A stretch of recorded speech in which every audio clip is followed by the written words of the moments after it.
Hello and welcome to the last lecture of our course.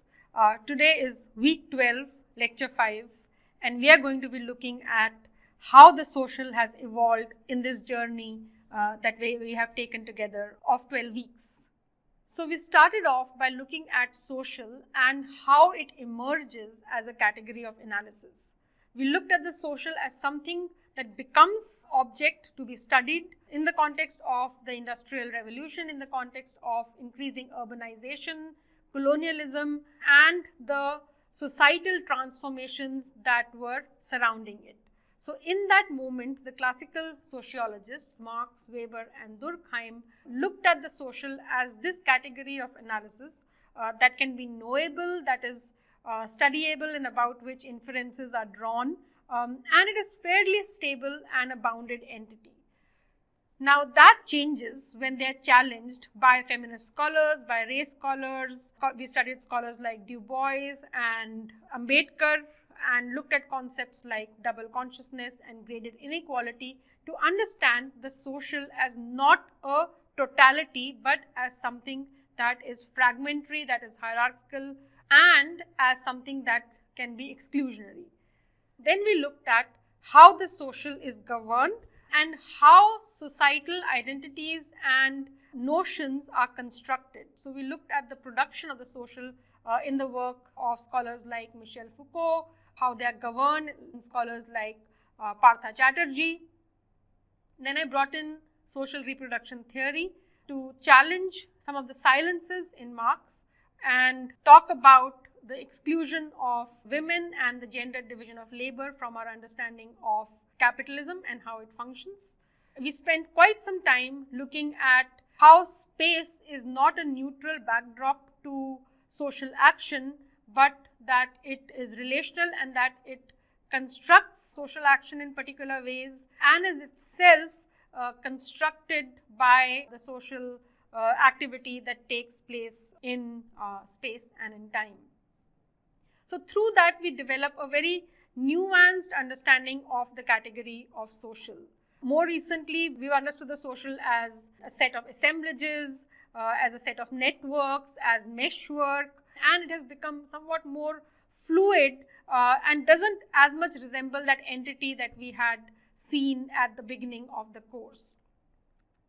So what I've tried to do is break down the various understandings over time that we had of the social into three phases. Now, this is almost like a caricatured breakdown, but I think it will help you understand the journey of the social and the changing meanings that we have assigned to the category of the social.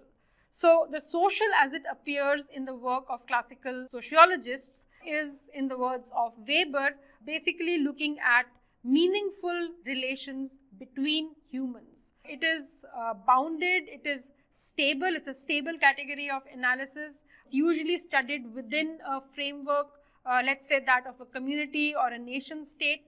It is something that is knowable through an analysis.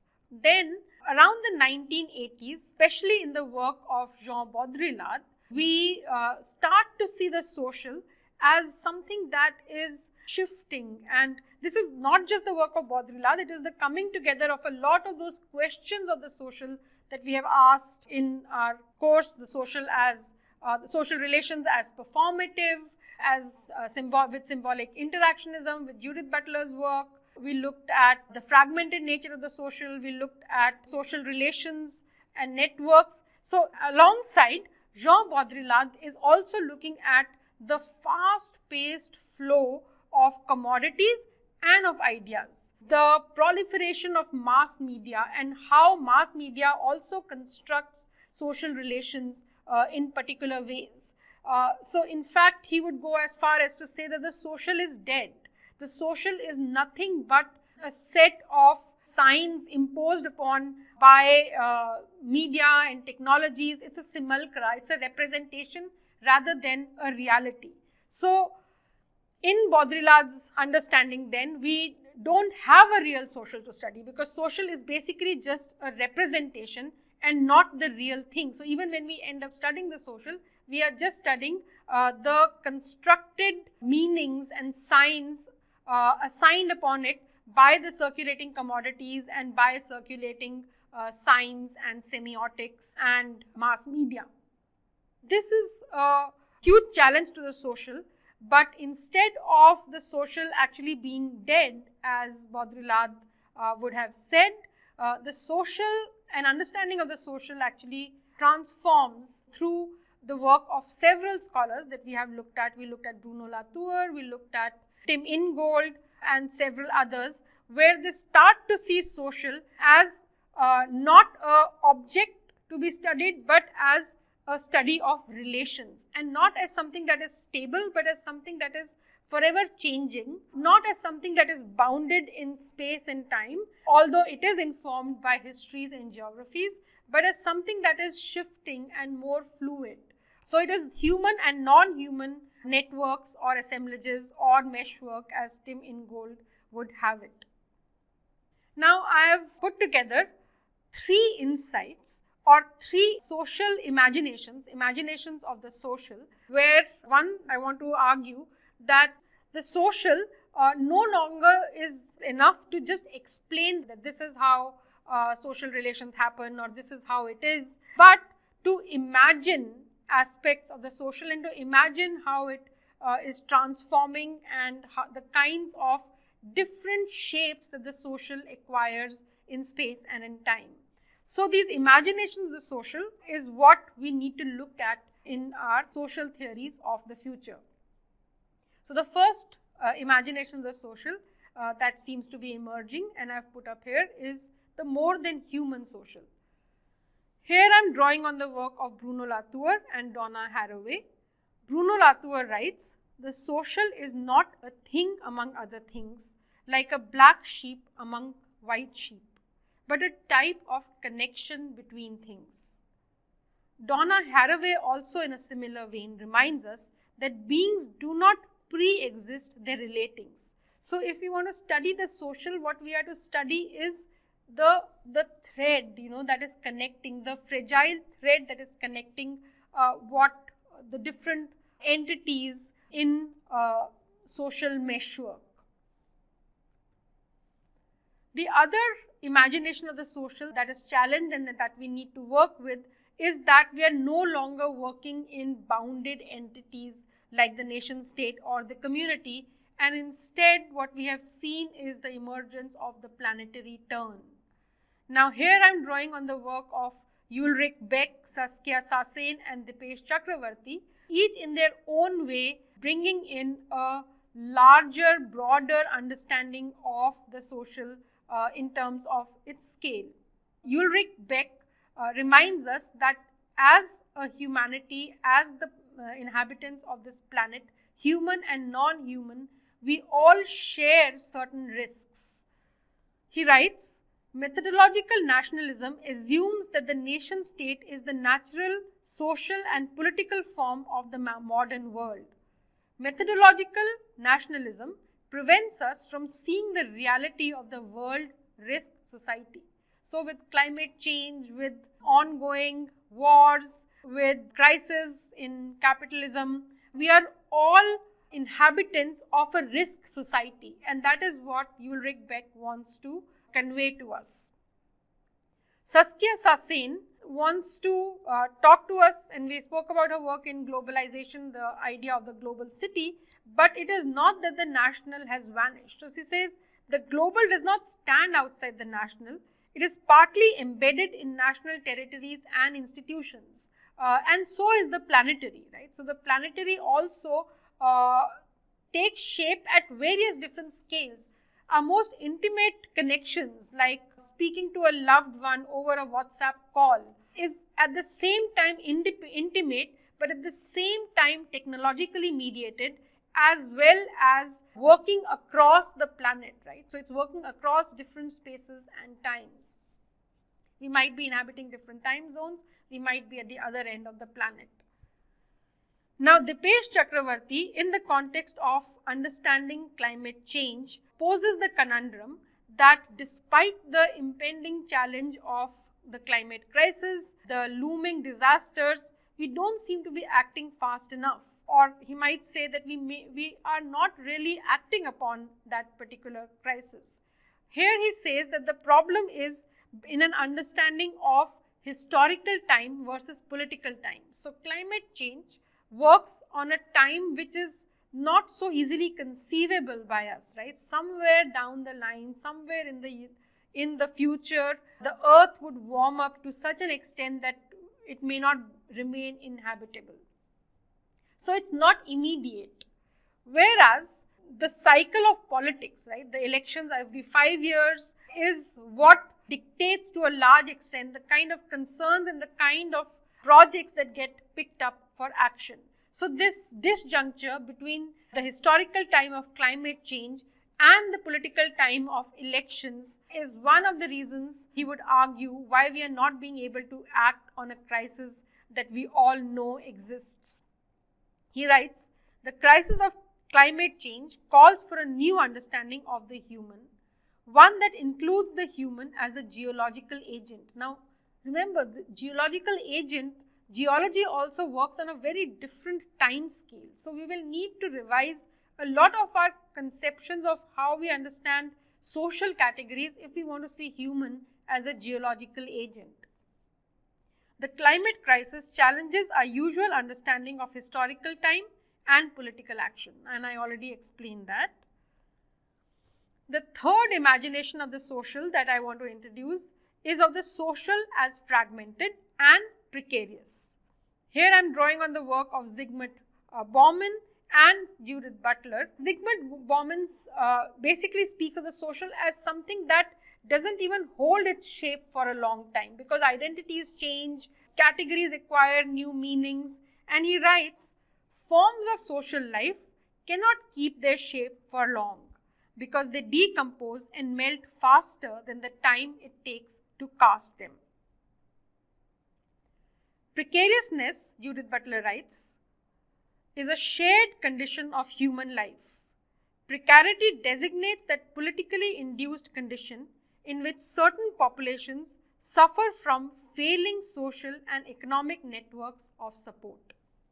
So, in imagining the social and in imagining the future of social and social theory of the future, I want to point to the disjuncture between how social life is unfolding amidst fast-paced technological change, climate crisis, ongoing wars, changing geopolitics, changing world order, and a crisis of concepts that are available for us to understand them. The social is no longer confined to human relations. We are all mediated by technology, we are mediated by infrastructures, we are mediated by atmospheres, the climate, by geology, and both human and non-human factors, as we have seen, constitute the social. It's mediated by technology, objects, infrastructures, and networks. The social processes unfold at speeds and scales that classical theory cannot grasp, and social theory needs to account for increasing precarity, volatility, and risk. And therefore, many things that we take for granted, including the term social itself or the structure agency debate, it gets totally appended when we realize that we also can see nature or geology or other non-human entities as having agency. So the whole structure agency debate here gets clouded. Nation state acquires different meanings. Human itself, as we saw in our lecture in AI, becomes under question. The notion of value is shifting from when we looked at Marx and his use value and exchange value to value in relation to identities, and what is value now when we are looking at human, non-human, and fast-paced, accelerated climate change. So many of these concepts need to be rethought. Many of these concepts need new definitions, new vocabularies need to emerge, and we need newer ways of thinking about social, and therefore new social theories need to be thought of. Now, who better to do that than the scholars that are emerging, that have grown up in a world which is full of these newer ways of being. And therefore, to end our series of lectures in this course, I have again invited the 4 scholars that have participated in our course, and you've seen them at various points in the journey, to come and speak to us about what the social, as we go forward, means to them, how would they like to shape the social theory of the future, and what concepts and categories become important to them as they work on their individual or collective research projects. So with that, let me invite them to come speak with you. A lot has been written about the social impact of the smartphone and the attention economy, but in my view, still not enough. Historical communication revolutions on this level had impacts that resonated for centuries. The smartphone is barely 2 decades old, and the modern web still younger than that. We already feel its social and political impact.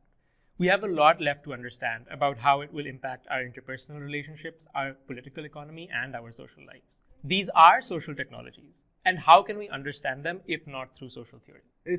Although we began this course with the concept of social imagination or spatial imagination, which are, I think the basic understanding of our social and spatial positioning. Personally, for me, as for my research, social in the conventional category is, I think, kind of not compatible with my categories that I'm engaging with, such as the broader theoretical discussion of modern human world that I'm bringing in my research, or the climate crisis or the global warming and other planetary crises make me rethink the concept of social. Scholars like Bruno Latour questions the concept of social for its only anthropocentric connotation and proposes the concept of network in which heterogeneous actants make the social. Not only humans, but also more than humans world is part of that network. He even goes on to say that the word actors are also not compatible with the contemporary issues we are facing today. My own research engages with non-organic material infrastructures, which also I think is part of the Latour's networks, the infrastructures, the non-human world is also part of that network. Similarly, ascribing agency to the non-human questions the conventional concept of social by making non-human world vital and agential without human intervention. As someone trained in life sciences, I first encountered ecology as a scientific discipline that studies interaction between organisms and their environments. Conventionally, ecology was understood as a science of balance. Ecosystems were seen as stable, self-regulating systems that tend towards equilibrium. However, this understanding has changed significantly. Contemporary ecology no longer assumes stability as universality and normal. Instead, it emphasizes change, disturbance, and complexity. Ecosystems are now understood as dynamic and unpredictable, shaped by constant interaction, feedback, and disruption. Most importantly, humans are no longer seen as external to nature but as embedded with these ecological systems. This shift in ecological thinking becomes especially useful when we turn to social theory or social sciences. In social sciences, ecology is not just about nature, it becomes a way to think about relationships and interdependence. Society, like an ecosystem, can be understood as a network of interaction rather than a fixed structure. This challenges older ideas that related society as stable, hierarchical, or separate from the natural world. For example, concepts like rationality and networks in social theory closely resemble ecological thinking.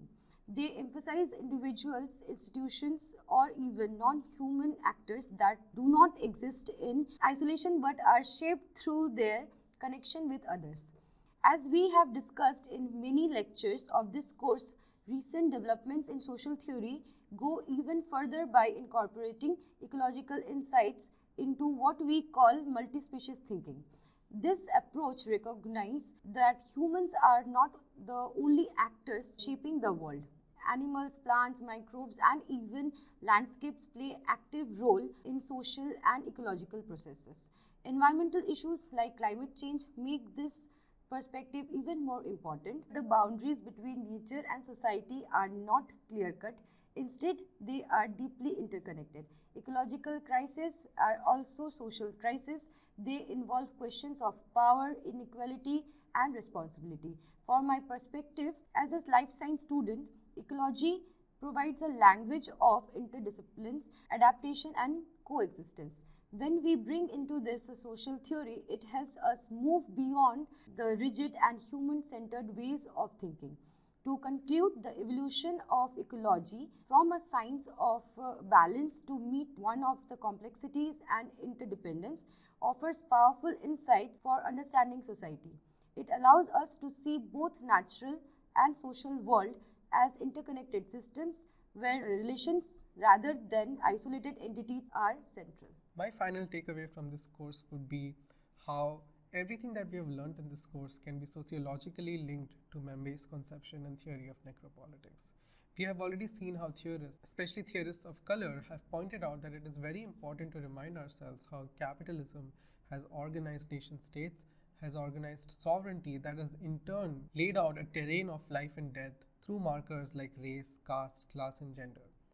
Think about how biopower and sovereign power work in tandem to legitimize things like genocide, ethnic cleansing, racial incarceration, and wars, all of which are happening right now as we speak.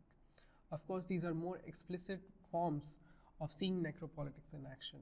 But think about how necropolitics features in your everyday lives, in normalized spaces in your vicinities. Think about roads, crumbling infrastructures, climate crisis, air pollution, water scarcity, all of which also become a part of the necropolitical cycle. My research, for instance, focuses on the urban and how sounds and spaces in the city become endangered and go through a slow death through markers like caste, class, and gender. These markers have long decided which bodies, which cultures, which sounds, which instruments are deemed worth living and worth representing the culture of a city, of a state, or of a nation.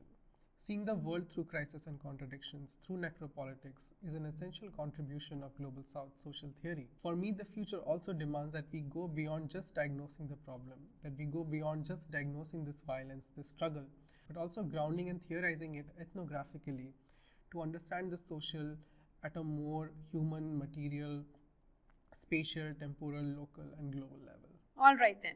Thank you so much to Srijay, Sneha, Sikandar, and Umang for one, nuancing this lecture with their insights, but more important than that, I think, is seeing this whole series of lectures through with assisting, with editing, with help with research content, with transcribing, with basically being there in this journey with all of us. And thank you to all of you for sustaining the 12 weeks of social theory, concepts and debates. And I hope in these 12 weeks, you have also found the richness of social theory, the rich palette that it makes available to us that can be diluted, enriched, transformed, added to, and made much more vibrant and meaningful to understand our social context. So with that, thank you so much for being part of this journey.